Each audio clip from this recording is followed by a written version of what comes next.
పాలస్తీనా అనేది ఒక తీవ్రవాద దేశం. హమాస్ అనేటువంటి తీవ్రవాదులు వేరే జాతి ఏది బ్రతకడానికి వీల్లేదని, ఎస్పెషల్లీ తమ పొరుగునున్నటువంటి యూదు జాతిని అంతం చేస్తామని ప్రతిన పూనినటువంటి సంస్థ హమాస్.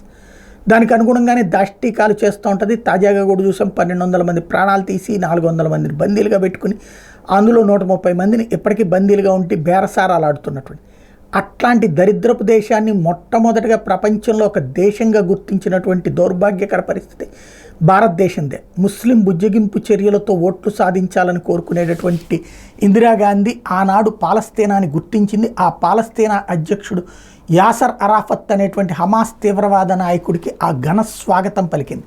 వాడు ఇక్కడ కాశ్మీర్కి వ్యతిరేకం, భారతదేశంలోని పీఓకే మనదంటే ఒప్పుకోడు, అట్లాగే భారతదేశంలో ఉన్న ముస్లింలను రెచ్చగొడతా ఉంటాడు. కానీ అప్పీజ్మెంట్ పాలిటిక్స్ అంటే ముస్లింలని సంతృప్తీకరించి తద్వారా హిందువులని వేధించినా కూడా బాధ పెట్టినా కూడా పర్వాలేదు అనుకునేటువంటి ధోరణితో వ్యవహరించేటువంటి తీరుకి పతాక స్థాయి పాలస్తీనాని మనం గుర్తించడం, నెత్తిన పెట్టుకోవడం. ఇప్పుడు ఆ పాలస్తీనా మరొక అడుగు ముందుకు వేసిందని చెప్పాలి. పాలస్తీనా తాజాగా చేసినటువంటి క్రూరమైనటువంటి చర్య ఆ దాడి తర్వాత కిడ్నాప్. అలాంటి దుర్మార్గపు దేశాన్ని ఐక్యరాజ్య సమితిలో సభ్యదేశంగా తీసుకోవడానికి పదే తీర్మానాలు పెడుతూ ఉన్నారు.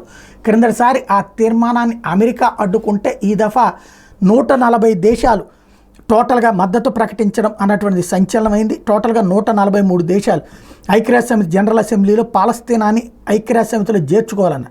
ఇందులో ముస్లిం అప్పీజ్మెంట్ పాలిటిక్స్ అంటే బుజ్జగింపు రాజకీయాలు వ్యతిరేకమని చెప్పేటటువంటి నరేంద్ర మోడీ గారి నాయకత్వంలోని భారతదేశం కూడా దాన్ని అంగీకరించడం, పాలస్తీనా అనే ఒక తీవ్రవాద దేశాన్ని ఐక్యరాజ్య సమితిలో సభ్యదేశంగా చేయాలనుకోవడం ఏంటో అర్థం కాలేదు. మరి ఈయన కూడా బుజ్జగింపు చర్యలు అనుకుంటున్నారు, లేకపోతే పర్వాలేదులే అనుకుంటున్నారో అర్థం కాలేదు. అట్లాగే మనతో పాటుగా చైనా, రష్యా, ఫ్రాన్స్, ఇరాన్ కూడా ఆ తీవ్రవాద దేశాన్ని ఐక్యరాజ్య సమితిలో సభ్యులుగా చేర్చుకోవాలని చెప్పి అంగీకరించినాయి. అయితే ఈ మేరకు జరిగిన తీర్మానంలో 25 దేశాలు, అందులో కెనడా కానీ బ్రిటన్ కావచ్చు, అటెండ్ కాకుండా ఆగిపోయినాయి. అమెరికా, ఇజ్రాయెల్ దీన్ని తిరస్కరించినాయి. యుఎన్ జనరల్ అసెంబ్లీలో దీనికి తిరస్కరించినాయి.